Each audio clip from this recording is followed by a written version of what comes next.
আসসালামু আলাইকুম। আমি এখন বানাবো একটা নান রুটি। জানি আপনারা আমার বিভিন্ন ধরনের নান দেখতে টায়ার্ড হয়ে গেছেন, কিন্তু প্রবলেমটা হচ্ছে আমি বানাইতে বানাইতে টায়ার্ড হয়ে সেই জন্য বানাইতেই আছি কি আর করি, কোনো কিছু খুঁজে না পায় যা খুশি তাই দিয়ে বানাচ্ছি। তো যাই হোক, এখন যেটা বানাবো সেটা মিষ্টি নান। এটাই বোধহয় আমার নান রুটির ফাইনাল, কারণ আপনারা বোধহয় আমার চ্যানেল পুরোই পরিত্যাগ করতে পারেন এটা দেখলে। যাই হোক, সেই জন্য আমি কতগুলো আটা নিছি, 2 কাপের মতো। আমি এখন আটা দিয়ে বানাইতে বেশ স্বাচ্ছন্দ্য বোধ করি, কারণ আমি এমনি কিপটা মানুষ, ময়দা কেনার মতো অত পয়সা কর বিলাসিতা আমার দরকার নাই। তার মধ্যে আমি আমার স্বাদ মতো লবণ দিব,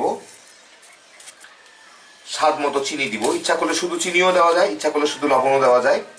এটা আমাদের দেশি চিনি, ব্রাউন সুগার না। দেশি চিনিটাই ব্রাউন সুগার আর কি। ব্রাউন সুগার তো বটেই, এটা খুব সম্ভব, কিন্তু কথা হচ্ছে একদম দেশি আদি অকৃত্রিম ঠাকুরগাঁও চিনির মিলের চিনি দিয়ে এটাকে একটু মিশাই। এগুলোর কোনো মাপ নাই, যার যার রুচি মতো। এখন এর সাথে দিয়ে দিব আমি ওই 2 কাপ আটার জন্য 1 চা চামচের থেকে একটু কম খাবার সোডা। মোটামুটি মানে আধা চা একটু দিলেই হয় আর কি, অত খুব একটা লাগে না। সাধারণত অনেকে 1 কাপ আটায় 1 চা চামচ খাবার সোডা দেয়। আমি এখানে 2 কাপ আটায় 1 চা চামচের থেকে একটু কম দিলাম, কারণ এগুলো রুটি তো এমনিও ফুলবে অমনিও ফুলবে, আর এইটা যেভাবে ফুলবে ওতে ওই খাবার সোডা খুব একটা অত জরুরি না। যাই হোক, দিয়ে দিলাম, দিয়ে মিশাই নিই। এখন এর মধ্যে আমি একটু তেল দিব। ইউজুয়ালি 1 কাপ আটা 1 টেবিল চামচ তেল দিতে হয়, তো আমি যত কম দিয়ে পারি। আমি 2 কাপ আটা 1 টেবিল চামচ তেল দিলাম। এটা টেবিল চামচ না, এটা বড় চামচ অবশ্য, মাপটা হচ্ছে 1 টেবিল চামচ আর কি। দিয়ে এটাকে এখন একটু মিশাই।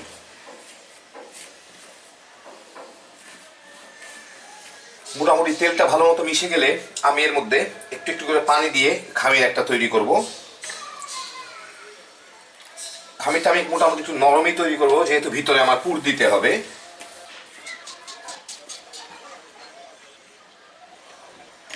যাই হোক, মোটামুটি একটা হইল। এখন যথেষ্ট নরম হয়েছে, আরো নরম হয়ে যাবে। খুব বেশি নরম হলে আমি এর সাথে পরে যখন আবার মাখাবো তখন আরো কিছু আটা মিঠাই মিলাই নিব।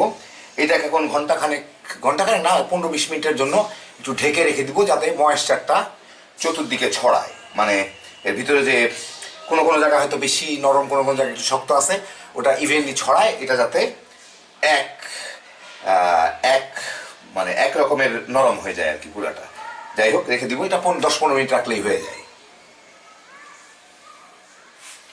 যেটা কয়েক মিনিট হওয়ার কথা ছিল, আনফর্চুনেটলি সেটা বেশ কয়েক ঘন্টা পরে হইল। যাই হোক, আমার এই আটাটা নান রুটির যেটা আমি বানায় রাখছিলাম ওটা যথেষ্ট রেস্ট পাইছে।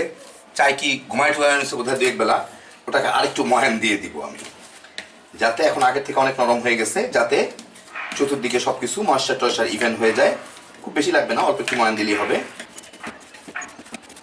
হইলো। এটা ইউজুয়ালি রুটি টুটি থেকে আরেক একটু নরম হয়, যাতে স্ট্রেচ করে আর কি। যখন আমি ভিতরে পুর দিয়ে বেলবো তখন যাতে এটা ছড়াইতে পারে, ফেটে টেটে না যায় আর কি। যাই হোক, এটা এখন এক পাশে রেখে আমি পুরটা বানাই নিই। তো পুরটা বানানোর জন্য আমি এখানে কতগুলো গুড় নিচ্ছি। গুড়গুলাকে দানা দানা থাকে, তো আমি একটু কি করব, আর পাটায় বাটতে পারি নাই। আমি আমার এই রুটি বেলা বেলুনটা দিয়ে এটাকে রুটি বেলার পিঠার উপরে একটু বেলে টেলে মোটামুটিভাবে একটু গুঁড়া গুঁড়া টাইপের করে নিয়েছি, যাতে চাপ দিলেই গুঁড়া হয়ে যায়। এর সাথে আমি একটু নারিকেল মিশাবো। নারিকেল কোড়ায় রাখা ছিল আমার, সেই নারিকেলটা মিশাবো। তাহলে বেশ একটু নারকেলি নান হবে, খাইতে ভালো লাগতে পারে আমার কাছে মনে হচ্ছে আমার আর কি। ওটা একটু মোটামুটিভাবে মিশায় নেই। যদি কোনো গুড়ের চাকা টাকা ছোট ছোট থাকে সেটাও ভেঙে দেওয়ার চেষ্টা করব, যাতে নারকেলের সাথে ভালো মতো মিশে যায়। ইচ্ছা করলে এটাকে একটু তাওয়ার উপরেও গরম করে নেওয়া যায়, কিংবা কড়াইয়ে গরম করে নেওয়া যায়, তাহলে একসাথে মিশে যাবে। কিন্তু যেহেতু নান রুটিটা মোটামুটিভাবে একটা গরম হবে ভিতরে, অনেকটা ভাপা পিঠার মতো এগুলো ভিতরে গলে যাবে, গলে একসাথে মিশে যাওয়ার কথা আর কি। আর নারকেলগুলো একটু পানি পানি আছে, অতএব গুড়গুলা গলে যাচ্ছে, অসুবিধা নাই। তো দেখি আমি 2টা নান রুটি বানাবো, একটার মধ্যে কতটুকু করে যাইতে পারে। হ্যাঁ, ঠিক আছে, চলবে, এই হবে। তো বানাই নিলাম আমার পুরটা। এখন আমি রুটিটা বানাই।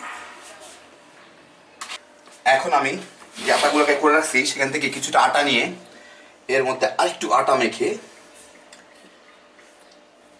এইটাকে একটু হালকা করে বেলে বড় করে নিই। মাঝখানের দিকটা আমি একটু মোটা রাখি সাধারণত, কারণ 2 পাশগুলা এসে তো এই পাশে সমান, 4 পাশগুলা এসে এই পাশে মিলবে, সেই জন্য একটু গোল করে বড় করে নিলাম।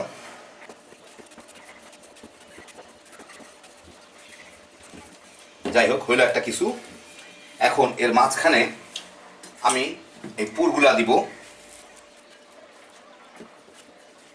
দিয়ে এইগুলা চারপাশ থেকে এনে এভাবে লাগাই দিতে হবে মাঝখানে যাতে থাকে। এটা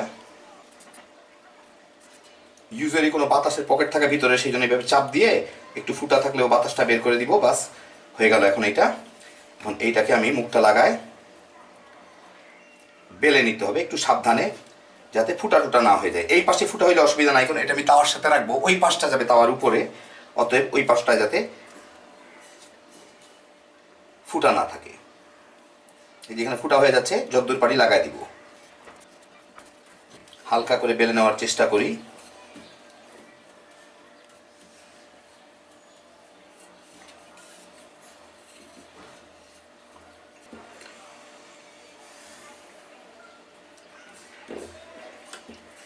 তো মোটামুটি হইল আমার তেরা বেঁকা সাইজের একটা। এটাকে যখন আমি দিব তখন আমি সোজা করে দিব।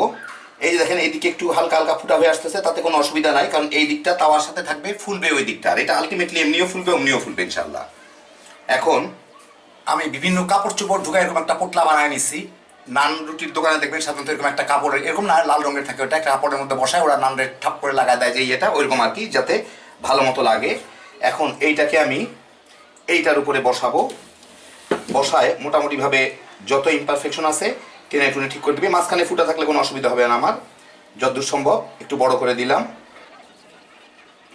এইটার উপরে আমার এখন একটু পানি দিয়ে নিতে হবে, যতটুকু করে বন্ধ করে দিই। এটার উপরে বিশেষ করে সাইডগুলোর মধ্যে এমনভাবে পানি লাগাইতে হবে ঘষে ঘষে, যাতে সাইডগুলো একদম কাদা কাদা টাইপের হয়, মানে একটু একদম মানে ভালো মতো পানি লাগাইতে হবে, যাতে আমার তাওয়াটার উপরে এটা লাগে, ভালো মতো কামড়ায় ধরে আর কি।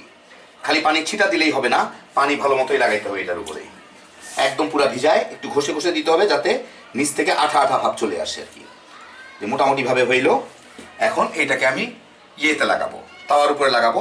এই ফুটা থাকলে কোনো অসুবিধা নেই, কারণ এই ফুটা তাওয়ার সাথে যাবে, ওই দিকটা এমনি সিল হয়ে যাবে, বন্ধ হয়ে যাবে।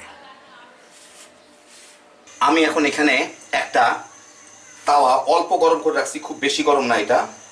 তার মধ্যে এই নান রুটিটা যেটা আমি করে রাখছিলাম এটা ঠিক মাঝখানে লাগাই দিব, লাগায় চেপে চতুর্দিকটা লাগাই দিব, যাতে ভালো মতো এটা ধরে আর কি। রান্নার সময় মানে আমি যখন তৈরি করবো তখন যাতে খুলে উঠে না আসে আর কি, ধাপাস করে পড়ে না যায়। এখন আমি চুলার জালটা কম রাখছিলাম, এখন একটু বাড়ায় দিব, হালকা করে বাড়ায় দিব।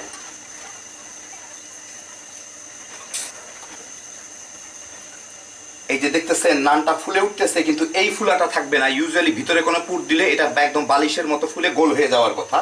এখন এই ফুলাটা ফুলুক, কিন্তু তারপরে এই কোনো ফুলা থাকবে না, পুরোটাই গোল হয়ে যাবে আলটিমেটলি। একটু পরে এটাকে আমি উল্টা এখন শেখা শুরু করব।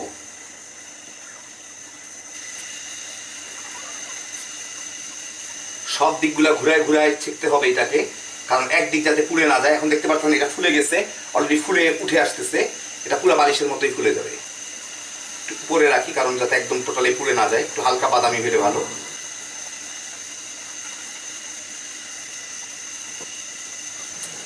এই যে দেখেন হয়ে গেল আমার এই পাশটা, পছন্দ বাদামি হয়ে গেছে আমার, মানে কাছ থেকে দেখতে পাচ্ছেন কিনা, যথেষ্ট বাদামি হয়ে গেছে। এখন নিচেরটুকু ভেজে নিব, একদম বালিশের মতো ফুলে ঢোল হয়ে গেছে। নিচের অংশটুকু হয়ে গেলেই এটা এমনি ফ্রিলি উঠে আসার কথা, কিন্তু প্রথম নানটা দিছি তো, প্রথম নান অনেক সময় উঠতে চায় না, লেগে যায়। সেকেন্ড নান থেকে এটা ঠিক হয়ে যাবে ইনশাল্লাহ। হ্যাঁ, নিচেরটুকু হয়ে গেছে, আমি চুলাটা বন্ধ করে দিই। এই যে দেখেন নিচেরটা যখন পুড়ে যাবে, পুরোপুরি ভালো মতো হয়ে যাবে, তখন এটা আপোষে উঠে আসবে। অনেক সময় কাঁচা থাকলে উঠতে চায় না। এই যে দেখেন হয়ে গেল, দেখি এবার তলটা কিরকম হয়েছে। এই যে নিচের দিকটা, আর এই তো দেখুন উপরের দিকটা। ওমা, এখন একটু ঠান্ডা হলে আপনাদের আমি দেখাচ্ছি। এটা কিন্তু আলটিমেট এরকম ফুলা থাকবে না, হয়তো থাকতেও পারে যদি বেশি পুড়া ফেলি আমি, তা না হলে সাধারণত আবার নিচে নেমে যাবে। একটু ঠান্ডা হলে আমি আপনাদের ছিঁড়ে দেখাচ্ছি ভিতরটা কেমন হইলো। হ্যাঁ বিচোস।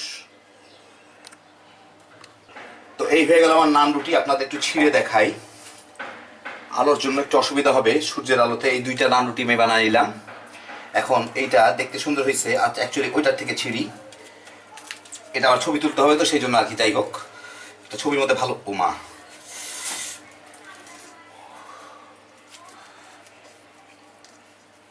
এই যে দেখেন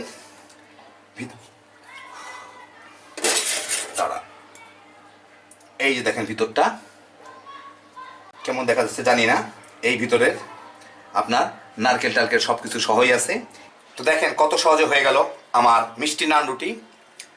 এবং অনেকে আশ্চর্য হচ্ছেন, কিন্তু বিশ্বাস করেন এই রুটিটা বানাইলে খাইতে যে এত মজা চিন্তা করতে পারবেন না। বিশেষ করে বাচ্চারা খুবই পছন্দ করবে। মিষ্টি নারিকেল দেওয়া, অদ্ভুত মজা। এটা খাওয়ার জন্য অন্য কোনো কিছুই লাগে না। যেমন নান রুটি খাইতে ভাজি লাগে, কেউ মাংস দিয়ে খায়, কেউ ঝোল দিয়ে, কেউ ডাল দিয়ে খায়। এটার জন্য কোনো কিছুর দরকার নাই, শুধুমাত্র এইটাই খাওয়া যাবে। একটা না দুইটা তিনটা খেয়ে ফেলতে পারবেন, বুঝবেনই না এত মজার। এটা হ্যাপি জোশের একটা আইটেম। খালি বানাইবেন আর তামা তামা করে খাইবেন। আর আমি যে আটাটা বানাইলাম, তো আধা কাপ তো আটা তৈরি করা যায় না। আমি ইউজুয়ালি 2-3 কাপ আটা দিয়ে এটা তৈরি করি। ময়দা দিয়েও তৈরি করা যায়, লাল আটা দিয়েও একই রকমের হবে যারা লাল আটা খান। এটা তৈরি করার পরে যেই অংশটুকু বেঁচে যায় সেটুকু আমি একটা প্লাস্টিকে র্যাপ করে ফ্রিজে রেখে দিই। 4-5 দিন এমনিই থাকে। যখন দরকার, যতটুকু অংশ দরকার ততটুকু কেটে বের করে আমি নান রুটি বানাই নিই। বাস 10 মিনিটের মধ্যে তখন আমার নান তৈরি হয়ে গেল। যে কোনো ধরনের নান বানাতে চাইলে এটা দিয়ে করে নিতে পারবেন, এইভাবে সংরক্ষণ করে রাখতে পারবেন। এটা হচ্ছে নান রুটির আটা সংরক্ষণের গোপন রেসিপি। যাই হোক, দেখলেন কত জলদি হয়ে গেল। আল্লাহ আপনাদের সবাইকে ভালো রাখুন। আশা করি এটা বানায় খাবেন এবং কমেন্ট দিবেন কেমন লাগলো।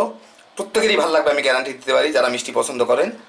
ও আরেকটা কথা বলি, অনেকে আপনারা মনে করতেছেন হয়তো আমি ভ্যালেন্টাইন উপলক্ষে কোনো রেসিপি দিব। অ্যাকচুয়ালি ভ্যালেন্টাইন আমার সংস্কৃতিতে কিংবা আমার ধর্মে দুইটার কোনোটারই একটা উৎসব না। অতএব আমি এই জিনিসগুলো পালন করি না, কোনো অবস্থায় আমি পালন করি না। তো কোনো স্পেশাল রেসিপি পাবেন না। এই নান রুটি মুটি এগুলো দেখেই আপনাদের চলতে হবে।